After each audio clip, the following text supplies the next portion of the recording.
pushed out, and I appreciated the time with the president. I appreciated the conversation. I look forward to working together to deliver that affordability for New Yorkers. Thank you very much. Any questions, please? President Trump, Stephen Nelson from the New York Post. I've got a question for you and then also one for the mayor-elect. For you, you've referred to Mr. Mamdani as a communist. Could you describe why you feel that way? And also, will you do anything to stop him from arresting Prime Minister Netanyahu if he visits New York? Well, we didn't discuss your second part of the question. And on your first part, I mean, he's got views that are a little out there, but who knows? I mean, we're going to see what works, or he's going to change also. We all change. I changed a lot.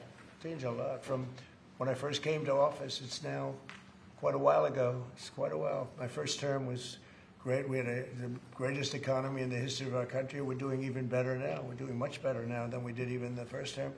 And I can tell you some of my views have changed. And we had discussions on some things. I'm not going to discuss what they were, but that I feel very confident that he can do a very good job.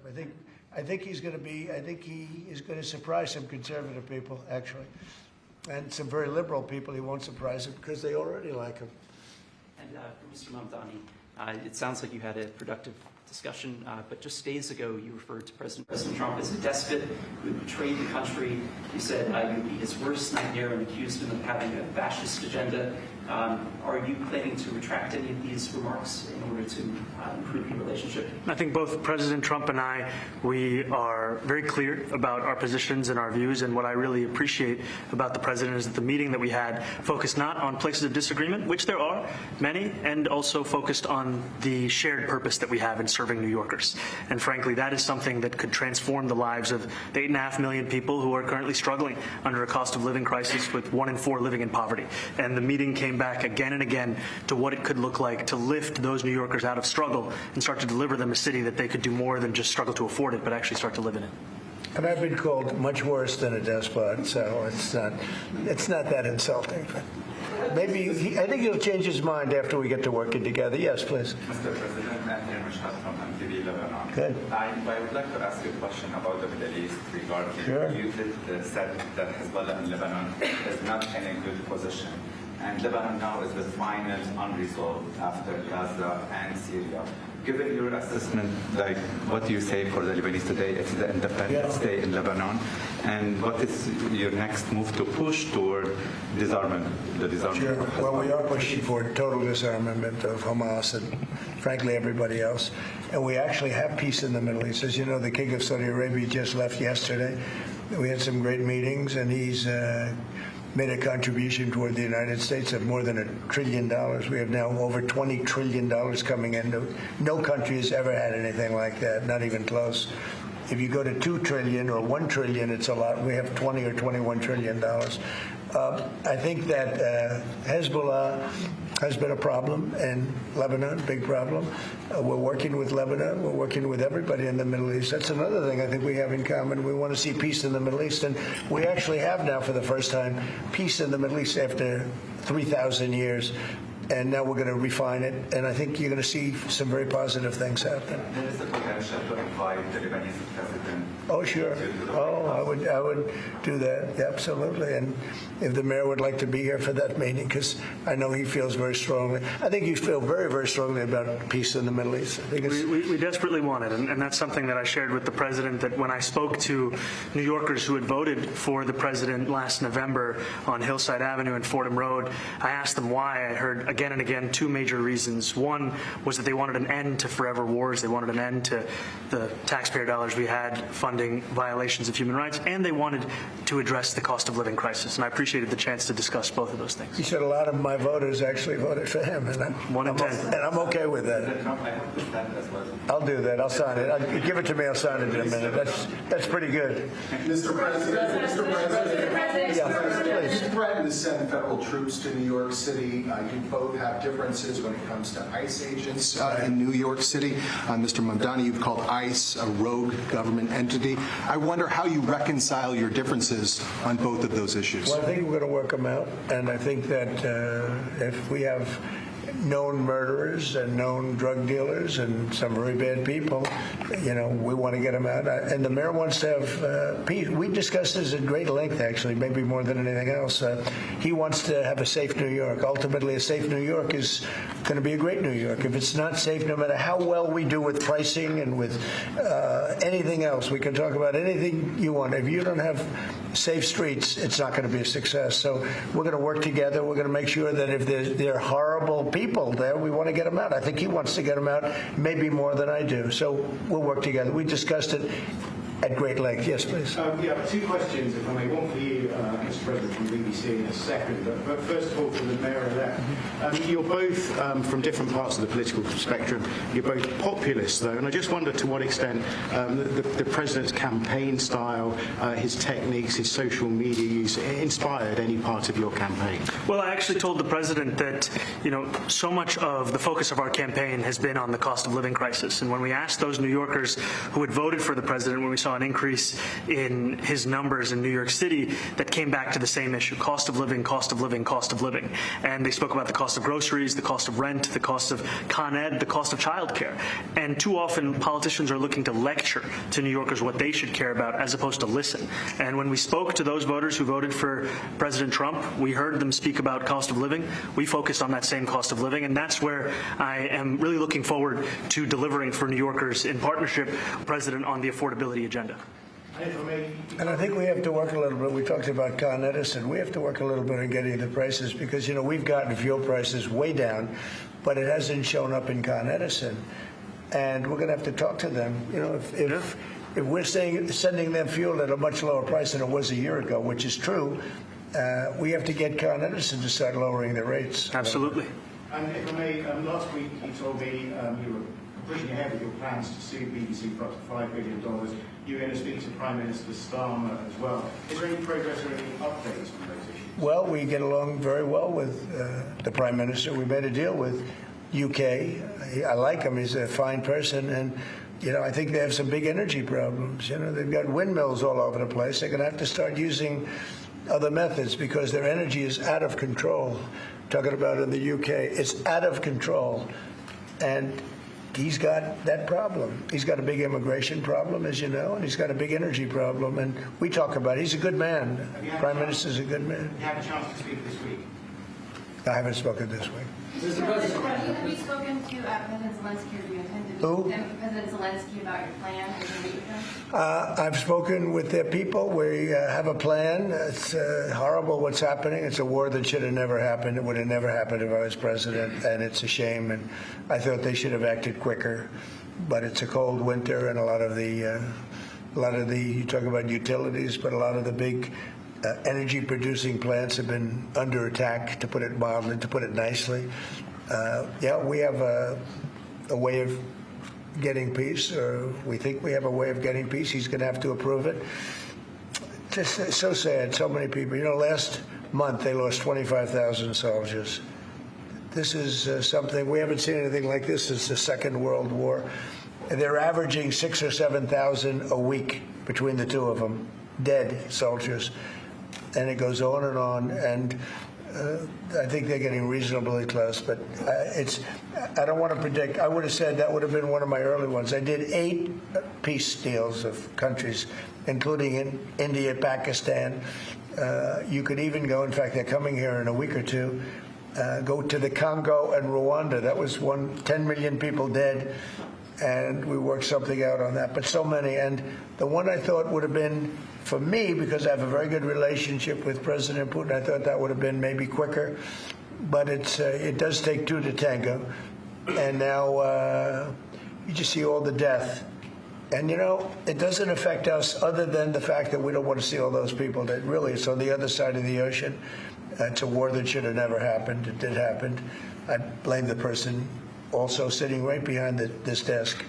This is a war that should have never happened, and it wouldn't have happened if I were president. But we're trying to save a lot of lives. They're losing 25,000 lives over the last short period of time. That's Ukrainian and Russian, and it's a shame. What happens if President? I want to ask ask the mayor-elect about a House resolution just passed overwhelmingly to condemn socialism, including with 86 Democrats, all of House Dem leadership, and the Minority Leader, Hakeem Jeffries, despite his endorsement of you. What's your reaction to that? I have to be honest with you, I focused very little on resolutions. Frankly, I've been focusing... Condemn socialism. I understand. I think the focus is on the work at hand. I can tell you I am someone who is a democratic socialist. I've been very open about that. And I know there might be differences about ideology, but the place of agreement is the work that needs to be done to make New York City affordable. That's what I look forward to. And I want to clarify your answer to Stephen Nelson. He asked about your comment calling the president a fascist, and your answer was, both President Trump and I have been clear about our positions and our views. Are you affirming that you think President Trump is a fascist? I've spoken about... That's okay. You can just say yes. Okay. All right. Okay. It's easier. It's easier than explaining it. I don't mind. And Mr. President, I wanted to ask you also about this Ukraine plan. Yeah. President Zelensky said today that his country would risk either giving up a partner or giving up its dignity. There's been criticism that this deal... You mean he doesn't like it? It's unclear. He was sort of Well, tenuous. he'll have to like it, and if he doesn't like it, then they should just keep fighting, I guess. The suggestion that you made, though, was that if he doesn't accept it, that the U.S. would pull back its support for Ukraine. Is that Well, at some accurate? point he's going to have to accept something. He hasn't accepted. You remember right in the Oval Office not so long ago, I said, you don't have the cards. Don't forget, I inherited this war.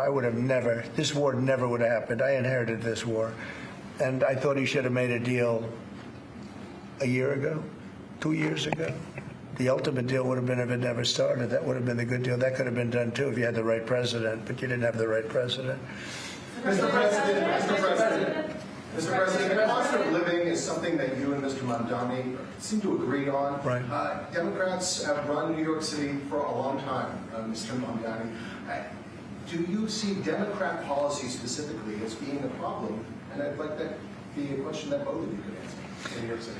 Look, I think that there are many things in our city where we have to own the responsibility of it, things that existed long before the president was the president. And those are also part of the message of our campaign, was to take on a broken politics of the past. And I ran against a number of candidates who represented different versions of that past. And what we found time and again is that working people were left behind in the politics of our city. And what we're looking to do is put those people right back at the heart of our politics so that we don't have a situation where we're in the wealthiest city in the history of the world, and yet 1 in 5 can't even afford $2.90 for a Metro card. Mr. Mamdani. We had some interesting conversation, and some of his ideas really are the same ideas that I have. But a big thing on cost, the new word is affordability. Another word is just groceries. It's sort of an old-fashioned word, but it's very accurate. And they're coming down high. They were... we had, both of us, we had the highest inflation in the history of our country the last 4 years under the Biden administration, and we've got inflation down now to a normal number. It's going to go even a little bit lower than that. Katie, do you have something in a bit? Mr. President, thank you so much. Mr. Mamdani often talks about New York City being covered by international law, that they will follow international law. Doesn't often talk about the U.S. Constitution. What is your response to that? Well, I don't know what you're referring to in terms of it could be covered by international law and local law. It's covered by a lot of laws, but it's covered by U.S. law. Are you referring to anything in particular? He just says that they're a city that endorses and enforces international law. Is that at odds with? No, I don't know. Would you want to? Do you want to respond? Yeah, I think what I've shared with the president is our desire to not only follow the laws of our own city, laws that protect New Yorkers, but also a desire for consistency in our politics across the board. And that's something that we've talked about and something that I know many New Yorkers want. We were with ICE. We were with ICE. We discussed ICE and New York City, and I spoke about how the laws that we have in New York City allow for New York City government to speak to the federal administration for about 170 serious crimes. The concerns that many New Yorkers have are around the enforcement of immigration laws on New Yorkers across the 5 boroughs, and most recently we're talking about a mother and her 2 children, how this has very little to do with what that is. Mr. Mamdani. What we did is we discussed crime. More than ICE per se, we discussed crime. And he doesn't want to see crime, and I don't want to see crime. And I have very little doubt that we're not going to get along on that issue. He wants to And he said some things that were very interesting as to housing construction. And he wants to see houses go up. He wants to see a lot of houses created, a lot of apartments built, et cetera. And, you know, we actually, people would be shocked. But I want to see the same thing. Mr. Mamdani, anti-Israel protesters. Jack? Mr. President, I want to know one of the policies as well that Mayor-elect Mamdani talked a number of times about on the campaign was shifting the tax burden for property taxes from what he called minority communities to white-based communities and putting more taxes on white people. I also noticed that in your acceptance speech you didn't mention anything about America or Christians or white people in general, and so I didn't know if that was one of the policies that you guys had spoken about. We focused on affordability. We focused on the cost of living crisis. What I will say is that I am very much interested in property tax reform because what we see right now in New York City is a system that is so inequitable that it can't even stand up in court. And the President and I spoke about the importance of not only building more housing, but also making sure that regulation of housing is something that is manageable to actually get through and not the cause of yet another weight that we see in our But to city. be clear, you're continuing this idea of race-based property taxes. No, to be very clear, That's what you said. no, the use of the term was a description of neighborhoods, not a description of intent. So you intend to tax the whiter neighborhoods more? No, we intend to create a fair property tax system because we want a New York City that is not only fair and equitable, but also one that every New Yorker can afford. Mr. Mamdani, anti-Israel protesters just targeted synagogue. Please, go ahead. Mr. Mamdani, anti-Israel protesters just targeted a synagogue in New York. Are you concerned about Jewish New Yorkers feeling welcome and safe in the city? And President Trump, you threatened to cut off federal funding to New York City. What policies would prompt you to do that? Would that be city-run grocery stores? Would it be something else? Well, I think if we didn't get along, whether it's cut off or just make it a little bit difficult or not give as much, we want to see, I use the term, we don't want good money going after bad. And we don't want that to happen. I don't think that's going to happen. I did say that, subject to what policies are being said. We had a meeting today that actually surprised me. He wants to see no crime. He wants to see housing being built. He wants to see rents coming down, all things that I agree with. Now, we may disagree how we get there, the rent coming down. I think one of the things I really gleaned very much today, he'd like to see him come down, ideally, by building a lot of additional housing. Yeah. That's the ultimate way. He agrees with that, and so do I. But if I read the newspapers and the stories, I don't hear that. But I heard him say it today, and I think that's a very positive step. No, I don't expect. I expect to be helping him, not hurting him. A big help, because I want New York City to be great. Look, I love New York City. It's where I come from. I spent a lot of years there. Now I'm right here. We took a big setback with the mayor that we had, Dave de Blasio. I thought it was a tremendous setback for the city. I think this mayor can do some things that are going to be really great. Mr. President, Mr. President. Okay, how about you? Go ahead, please. You're a billionaire. You have a different address nowadays than you used to, but you used to call New York City home. Would you feel comfortable living in New York City under a Mamdani administration? Yeah, I would. I really would. Especially after the meeting. Absolutely. What makes you comfortable?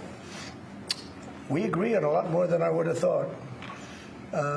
I think I want him to do a great job, and we'll help him do a great job. He may have different views, but in many ways, we were discussing when Bernie Sanders was out of the race, I picked up a lot of his votes, and people had no idea because he was strong on not getting ripped off in trade and lots of the things that I've practiced and been very successful on. Tariffs, a lot of things. Bernie Sanders and I agreed on much more than people thought. And when he was put out of the race, I think quite unfairly, if you want to know the truth, many of the Bernie Sanders voters voted for me. And I felt very comfortable, frankly, in seeing that and saying that. And, it just turned out to be a statistical truth.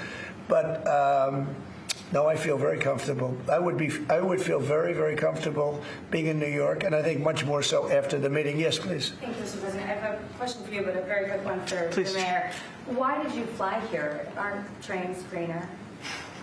I will use every form of transit, and I want to make sure that they're all affordable in New York City, and that's why making buses fast and free is a centerpiece of our campaign. There is a bus that goes. Well, but I know, but if he flew, that's a lot quicker too.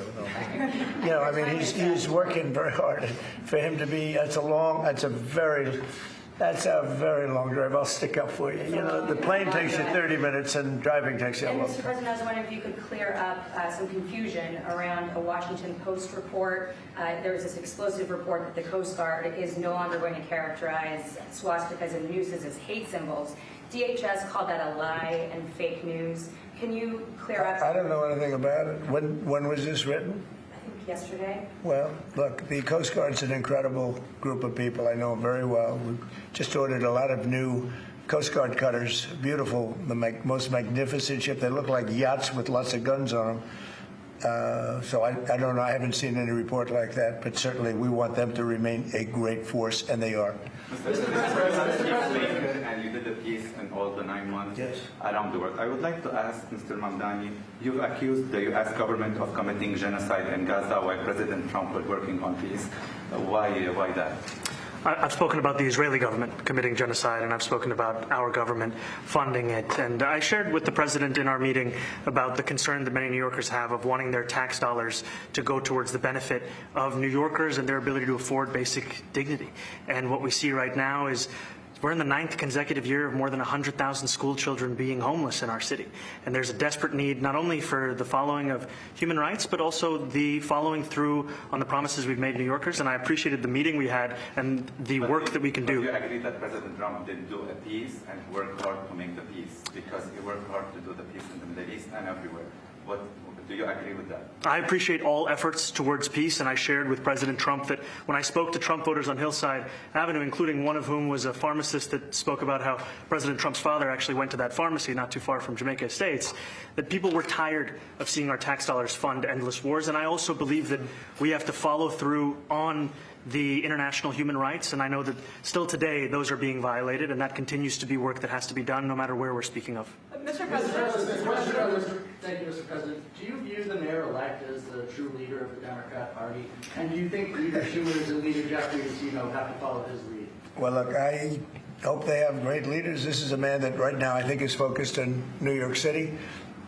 I really think he has a chance to do a great job. We're going to help him, but I really think he has a chance to do a great job. But I'll let you answer that. You consider yourself the leader of the Democrats. I think it's more appropriate for him. I consider myself the next mayor of New York City, and I keep my horizons firmly on New York City, and I appreciate the meeting with the president, which focused again on the 5 boroughs and whether New Yorkers could afford to live there. By the way, being the mayor of New York City is a big deal. Absolutely. I always said, one of the things I would have loved to be someday is the mayor of New York City. Being the mayor of New York, and especially now, because I think you're at really a turning point, one way or the other. It could go great, or it can go in a different direction. And I think you really have a chance to make it great. I appreciate what counts. Mr. President, you say you love New York City. Mr. Mamdani, does New York City love President Trump? New York City loves a future that is affordable, and I can tell you that there were more New Yorkers who voted for President Trump in the most recent presidential election because of that focus on cost of living, and I'm looking forward to working together to deliver on that affordability agenda. I got a lot of votes. One more. Go ahead. 1 or 2 more. Go ahead. One more. I tell you, the press has eaten this thing up. I've had a lot of meetings with the heads of major countries. Nobody cared. This meeting, that you people have gone crazy. Outside you have hundreds of people waiting. This is just a small little group. For some reason, the press has found this to be a very interesting meeting. The biggest people in the world, they come over from countries nobody cares. But they did care about this meeting, and it was a great meeting. Go ahead. Yeah, Mr. President, I was going to ask you exactly that. Why do you think there's so much more, so much excitement around this than in some form? Because I think he's different. All right? I think he's different. And that can be in a very positive way. But I think he's different than, your typical guy runs, wins, becomes mayor maybe, and nothing exciting. Because he has a chance to really do something great for New York. New York is at a very critical point. And he does need the help of the federal government to really succeed. And we're going to be helping him.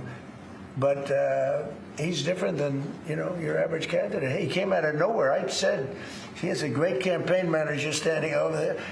He came out of nowhere. What'd you start off at 1 or 2? And then I watched. I said, who is this guy? He was at 1, then he was at 3, then he was at 5, then he was at 9. Then he went up to 17. I said, that's getting a little bit interesting, right?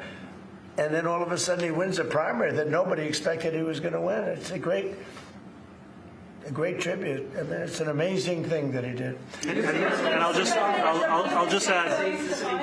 add one thing to what the president said. Is one thing I also appreciated is in our meeting to appreciate a portrait of FDR and the incredible work that was done with the New Deal, and also in thinking about what it can look like when the federal government and New York City government work together to deliver on affordability. It can be transformative. You know, we have a great portrait of FDR that I found in the vaults that was missing for years. I found it, and I put it up. He's a Democrat, to the best of my knowledge. He's a Democrat. And when the mayor saw that portrait, he said, "Sir, do you mind if I have a picture taken by that portrait?" It's an amazing portrait. I hope the picture comes out good. But it's an amazing portrait in the cabinet room. So he's a big fan of the New Deal, I guess, and of FDR. Yes, ma'am. Thank you, Mr. President. You said that you both spoke about crime. Yeah. There are many police officers set to come off the rolls at the end of this year in New York City. Are you going to allow those police to be replaced with police officers, actual cops? And are you going to require that that happens? Would there be some consequence? Well, I hope it happens, but again, that's going to be ultimately the mayor's decision. What's your answer? Is that I look forward to delivering public safety with the NYPD, and I've said over the course of our campaign that we have the number of police officers today. They are the ones that's budgeted about 35,000 headcount. And I think the key thing is that we have to make it easier for police to focus on police work, not ask them to respond to 200,000 mental health calls a year. So is that a reduction from what you're at right now? Are you committing to maintaining the same level of cops? I've committed over the course of the campaign to maintain the 35,000. That's the headcount that we had through the campaign. And not replace them with caseworkers, social work? No, I've said that's the headcount that we want. What we need to do is make sure they can focus on serious crime. And he just retained a great police commissioner, I believe, right? Yes, we did, Commissioner Tisch.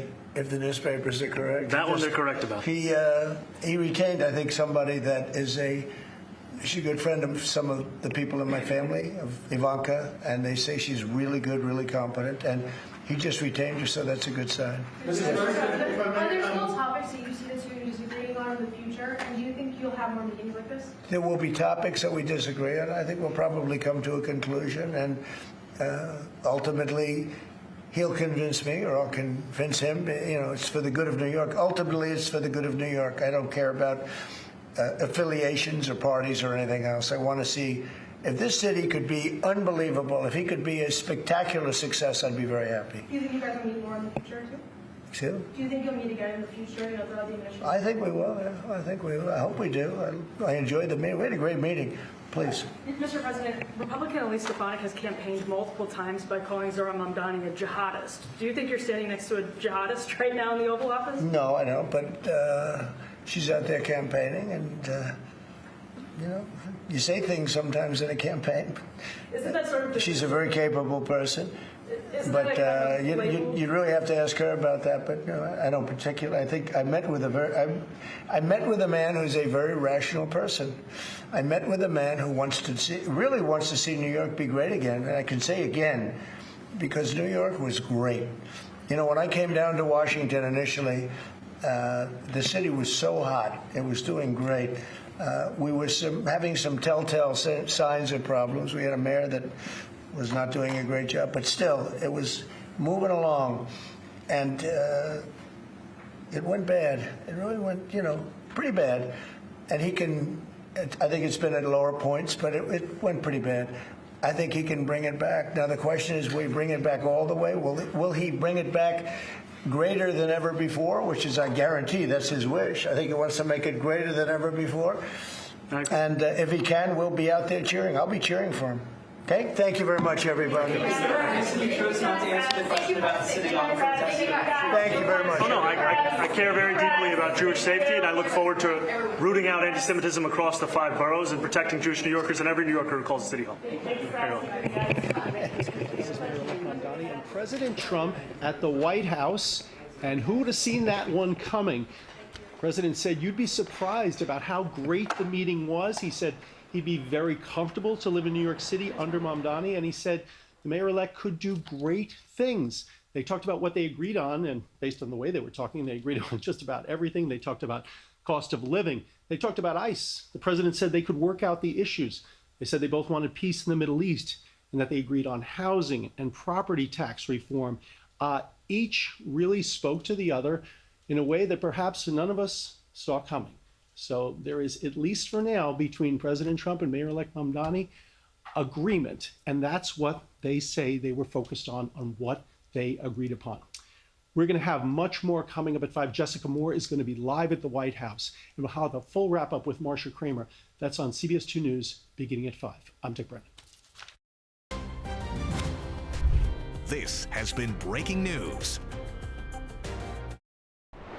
Hi everyone, Tony Sadiq with an update on your First Alert forecast. And do you like the trend? We've been teasing this all week, and finally 50s are on the way. Milder trend begins from here as a southwest wind starts to give these temperatures a bit of a boost. So despite the chilly start to the week, our patience has paid off, and numbers are more reflective of this time of the year. Feels more like mid to late November. Dry start to the day, but does give way to rain that comes in later on, so be mindful of that. Outdoor plans in good shape. Clouds to some breaks of sun. I think for the most part clouds are stubborn, but we can still squeeze out temperatures that can manage into the mid-50s for some. Still think rain holds off until well after dark. If you're out late on a Friday night, don't be, not a bad idea to take the umbrella, especially because you could get caught up in one of these showers, especially if the timing is a little earlier, and that often can be the case. Either which way, more widespread showers are overnight.